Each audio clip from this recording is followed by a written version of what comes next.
So I kind of want to finish this thing up. I was talking about the dolly on Thursday and dollar three, more of it. You know. But one of the things that I kind of asked was whether or not she dropped her anchor. And yes, she did drop her anchor, but I think it was probably at the worst possible time because she had, in essence, started her turn and she dropped her anchor allegedly. They said dropped the port anchor 2 minutes before it hit. And you're going 7 knots. And even the worst thing about it was, is if you look at it, and I've looked at it many times, it was a glancing blow. So you actually had the bow kind of shear the side of that pylon, which was probably the worst possible thing that could have happened. So that kind of gives you the way the steering went. Right there is where they dropped the anchor, and it was too late. Okay, it might have actually steered into it. So when you drop an anchor like that and you're moving in that direction, what you're kind of hoping to do is when the ship is moving in this direction and you drop your port anchor, what's going to happen is you got to let enough chain go out. So what happens eventually is this anchor is going to yank it and it's going to pull it towards the middle of the lane. That's what that captain or the pilot was trying to do. But unfortunately, nothing went right. Or let's just say there's got to be more information that's known about it because it just doesn't seem right. Now, the other thing I also wanted to show you is this is the same ship that was involved in a collision in 2016 in Antwerp. So this is the very same ship 8 years ago crashing into the side of the dock. And it was found that the ship was negligent in its maintenance and unfortunately in their seamanship. And my dad, I talked about my dad as a pilot. He started talking about this in 2015, where he said the people at the wheel just don't have enough wheel time to know what they're doing. And he said they should take the entire Navy. This is my dad. Take the entire Navy out for a year and do nothing but have wheel time. And then eventually they'll get a little better. All I can say is maybe he's right. So kind of just that last part, if you see where it's coming, of course, you see where there's belching the smoke, trying to stop, and it's just going towards that direction. And let's see, is this running? Yeah, it's running live.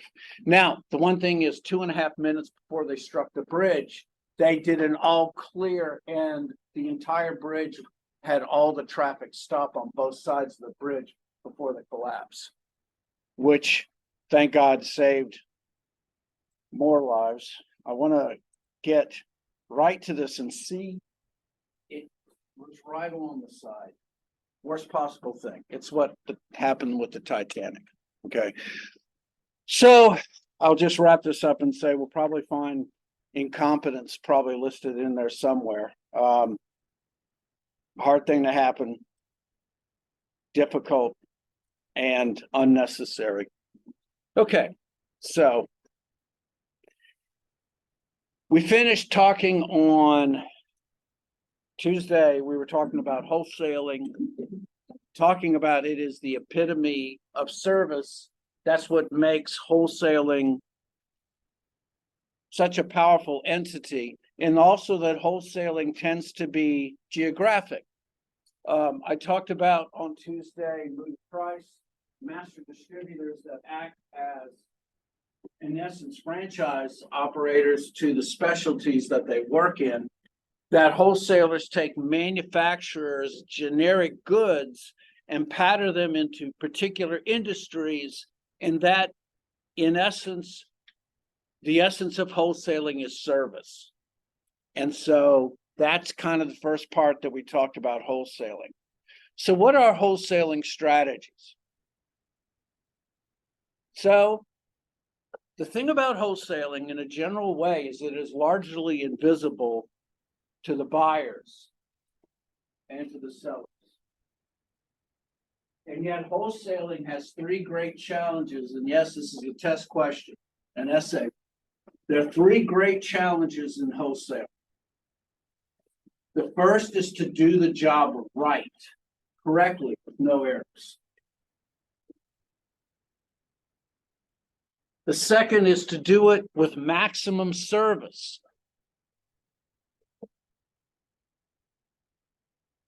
Or effectively, and then finally to do it efficiently, or remember the zero base. We want to be able to have as low a cost as we possibly can. So when I went to the Columbia Forest Products and watched them in their mill, it was amazing to watch.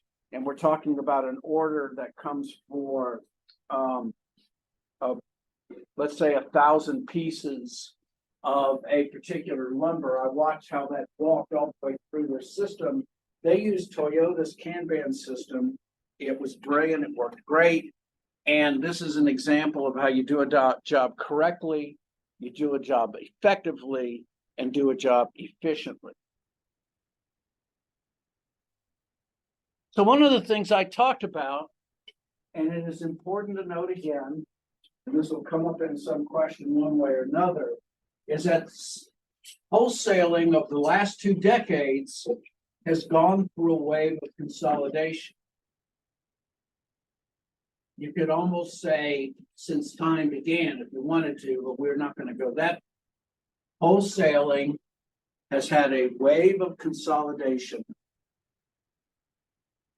and will continue to do so, but not an elimination of jobs. And so there is something that wholesaling is picking up that is driving the consolidation phase. So let's talk about the pharmaceutical industries. So around the 1700s, 1701 to 1780s and 90s, pharmaceuticals in the United States were not manufactured. They were manufactured naturally overseas, and the port of call was generally London to be able to get those. But there were no retail pharmacies in the United States.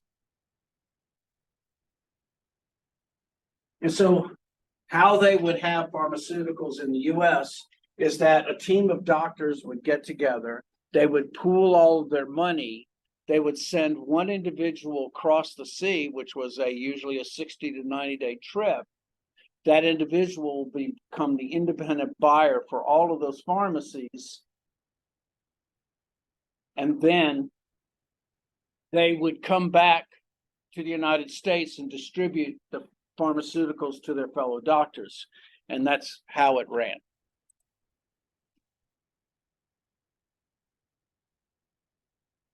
Well, in the 19th century, we're talking about from 1801 to 1899,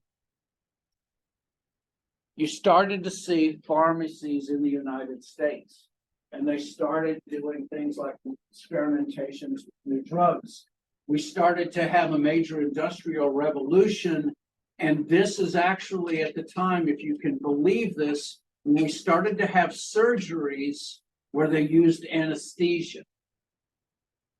It was not until the 1880s that modern science started to be propelled by the use of modern anesthesia that allowed patients to survive the surgeries that they were being put under.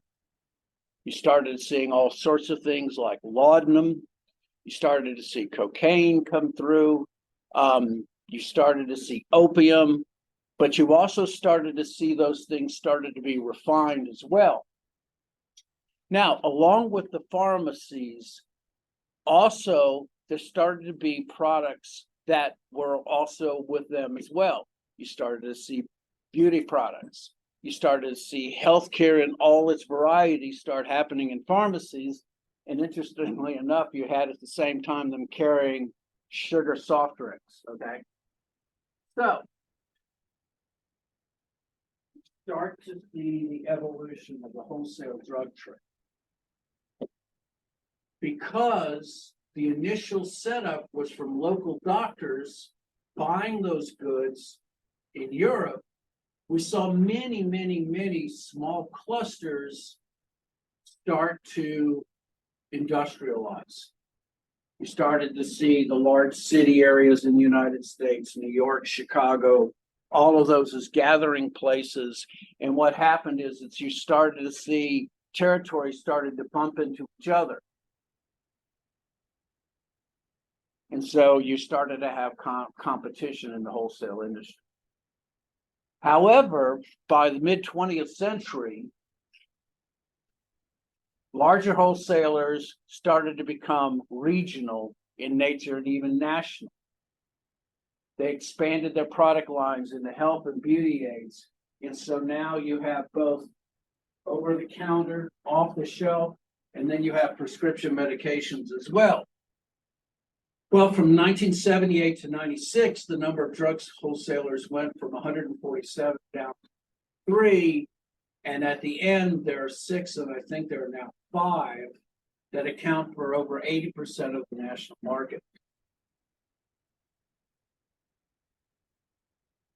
Now, what were the dynamics that were driving the economies of scale? What was the things that were both spurring it along, but then also were taking time to be able to do those things? Well, there's such a thing called picking.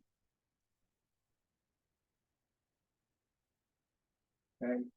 Picking is moving goods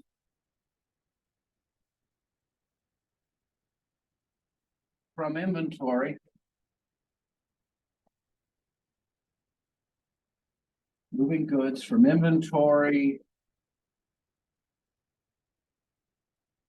to consumer sized containers.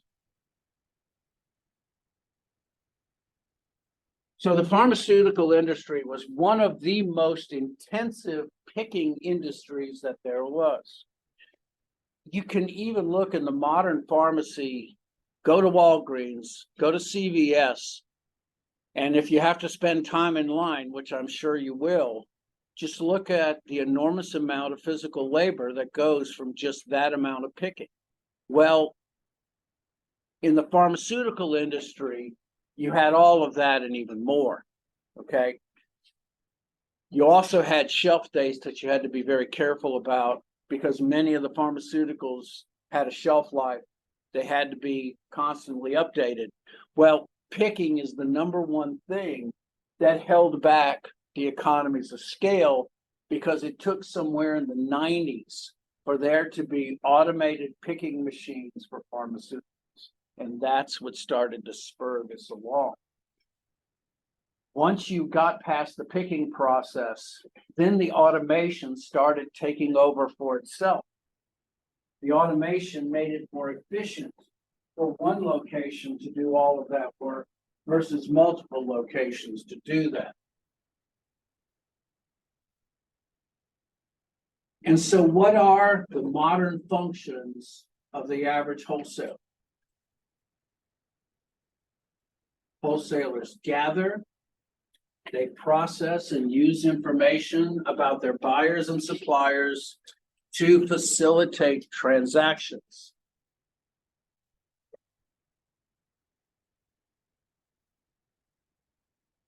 They, in essence, are the emulsifiers. They get the catalytic interaction started. They make it easier for the buyers and the sellers to find a single location to do business.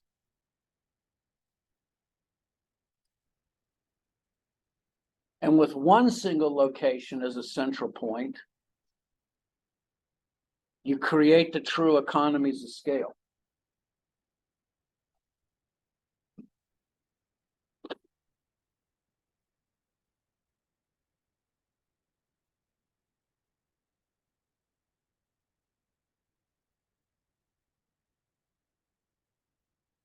So once again, I'll use this as an example.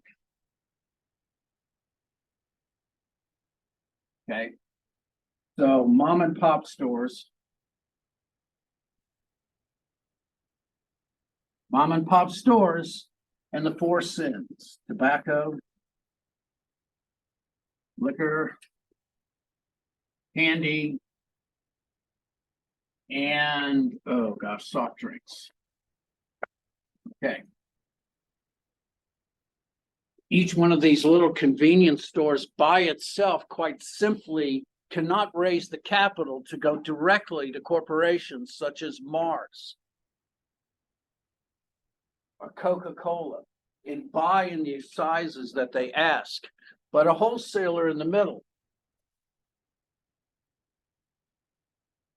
can consolidate those orders together and exploit the economies of scale.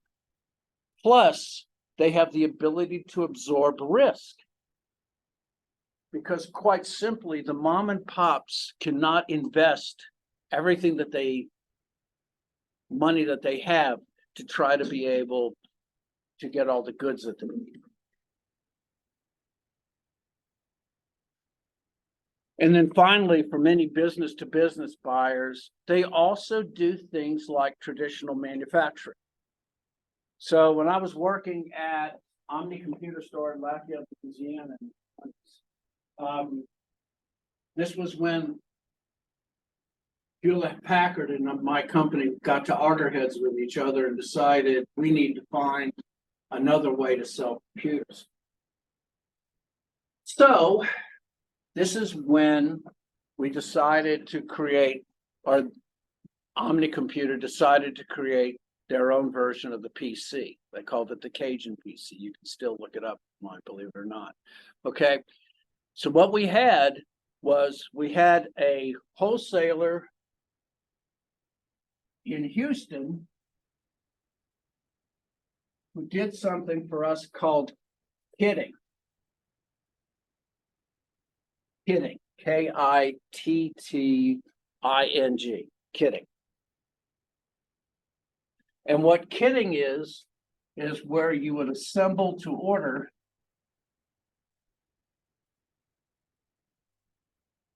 a machine, all right, to a certain level of completion, and we would take it the rest of the way. So they would combine the components together, and they would produce a PC that was 90% of what we wanted. Now, why would we allow them to do that, or why would we let them do that? Because I could buy the components, and only for $100 more, they'd put them together for us. Has anybody ever put together a PC? It's a pain, okay?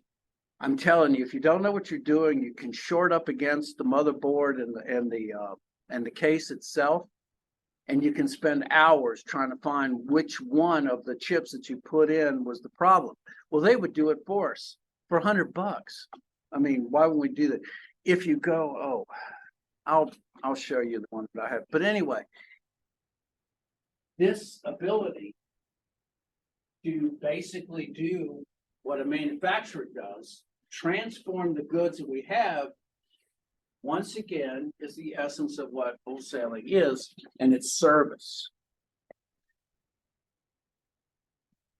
They could customize it to the final step. We'd put in our own hard drives, like 20 megs or 30 meg hard drives. We'd bust out an 8088 machine at 4.7 megahertz, and it was a screen. Okay. Anyway, that's what it was back then. So these are the functions of what wholesalers do. They gather, process, they simplify the transaction. They add value by being able to do things at economies of scale. They absorb the risk, and they can build to order. They, in essence, create value by creating more service.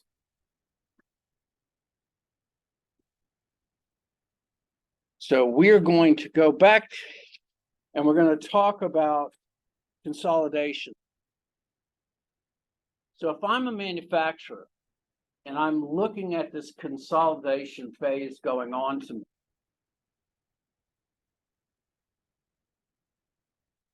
I have concern Because in this consolidation phase, I might be a bigger player with a smaller warehouse. And once they're absorbed, I'm a smaller pet player in a big warehouse.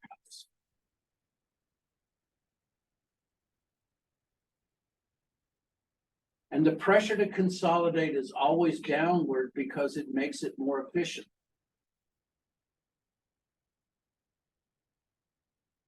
But how do I choose? If I'm a manufacturer and I'm looking at wholesalers in which to choose from my goods, I'm concerned because whoever I choose will limit access to my customers. And so how do I choose the right one? Well, there's 4 ways to choose the winners. Who are the winners in the wholesale battle?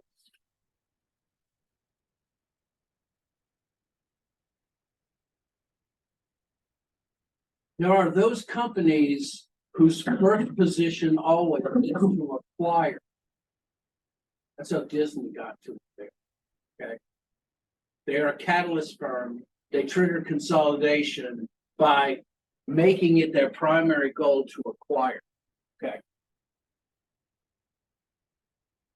And so they are generally winners because in the consolidation generally, as a rule of thumb, will bring strength.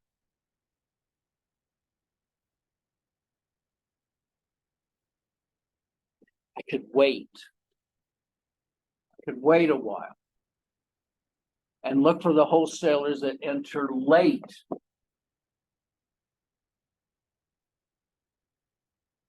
IBM waited 2.5 to 3 years before they came out with their IBM PC because they wanted to see what the standards would be.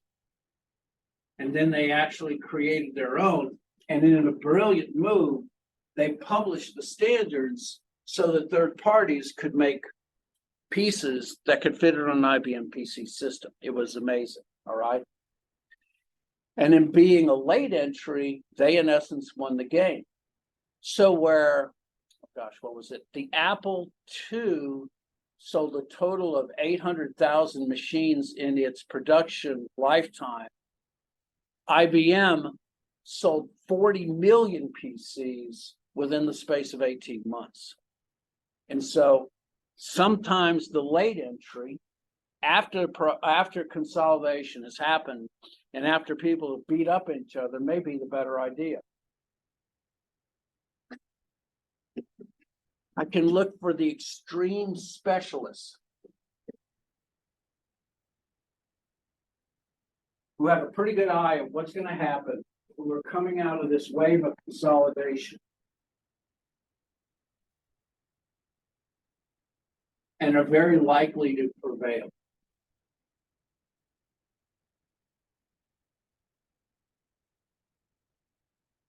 So if we're talking about the pharmaceutical industries, the ones that came up with men's drugs, I'll go ahead and idea what they are. That would be an example. They focus on an individual grouping. And then finally, the total opposite, which is the extreme generalists. Standard office supply would be an example. They will sell you literally anything. And you are just one part of the acquisition group. This is actually where Amazon has made its best effort. And of course, they do it in the consumer industry, but they use in their selling system wholesale. You know, the interesting thing about Amazon is that they weren't that different from eBay. I remember when eBay came out, eBay was doing 16 billion transactions every quarter, which means that when eBay was at its peak, it was doing 40,000 deals a second. But there was one thing that eBay did not do, and that was consolidate the distribution. And that is what Amazon is.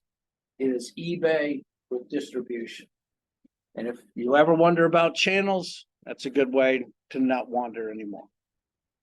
So catalyst firms, the ones that come in that consolidate just to consolidate. The ones that enter late with the big shoulders that can come in and take over, the extreme specialists, and the extreme generalists.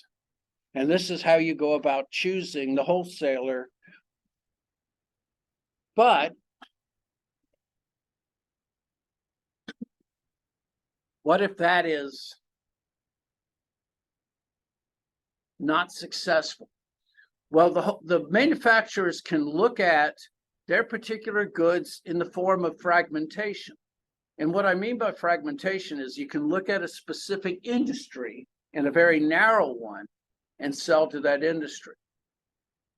Baldwin filters and Parker stainless steel fittings make generic goods for generic pieces of equipment. But you put that with a corporation like Moody Price, as we talked about who work out of Houma, Louisiana, and you've got goods that work in the petroleum industry. Fragmentation is thinking of your goods in a particular market and investing in that market.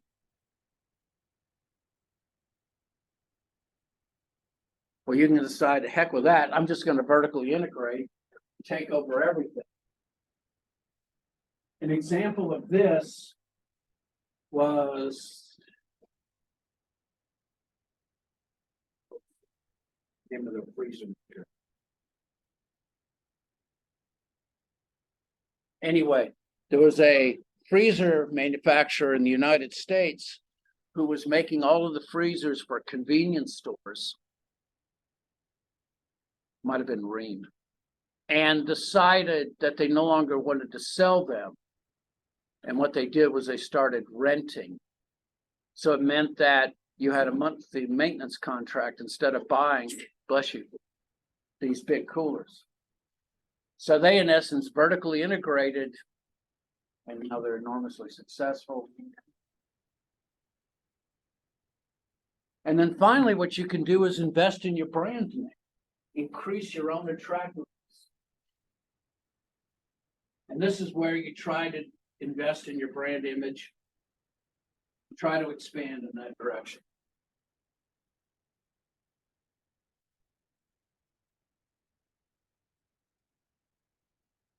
So what is the future of wholesaling? Unlike retail, wholesaling will be large but very seldom global. For the reasons that I talked about last Tuesday. Wholesalers may never be truly global. They are specialists in service. And because they are specialists in service, it makes them work for particular industries that can be so unique that they can't be replicated.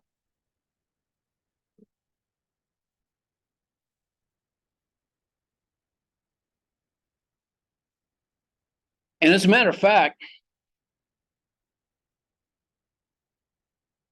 expansion doesn't necessarily have to be anywhere else. And as I've said before, because of the nature of service, you ultimately, as a wholesaler, you'd be delivering a long-term better product.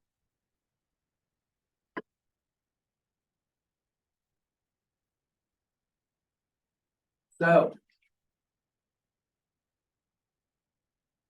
where will electronic commerce come in? That is still even meant to be seen.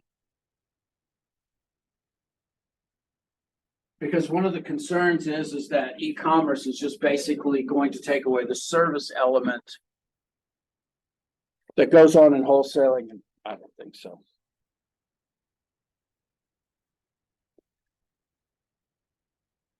I want to show you this one because this one you see a lot. So it's called a reverse auction. So how does a reverse auction work? So let's say you have a particular set of items or things that you need built to a certain specification. With a reverse auction, you would put that bid out online.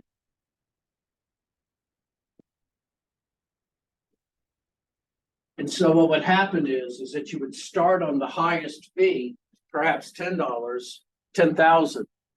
And then someone would underbid that to a lower amount.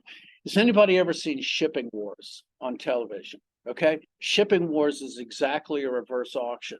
So what they do is that they have to move a piece of good somewhere across the United States, and they will bid on how much that is, and they will keep bidding lower and lower and lower until the other bidders say, I can't touch that, you go ahead with it. All right. Difficulty with reverse auctions is that it is strictly transaction. All right. In other words, it is just there for that one moment, and it may destroy all relationships. However, price crunches come up with new ways of trying to invent this. So basically, okay.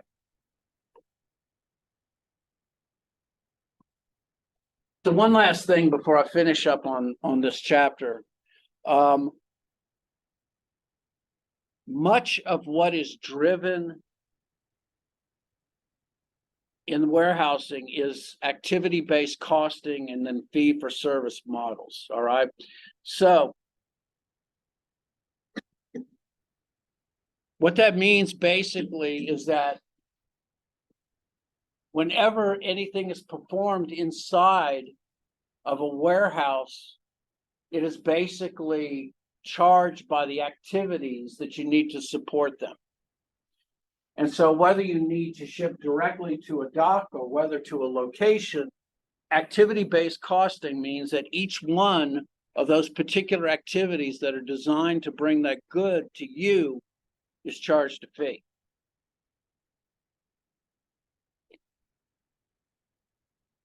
And so most of where wholesaling is very much can be found in this ABC, okay?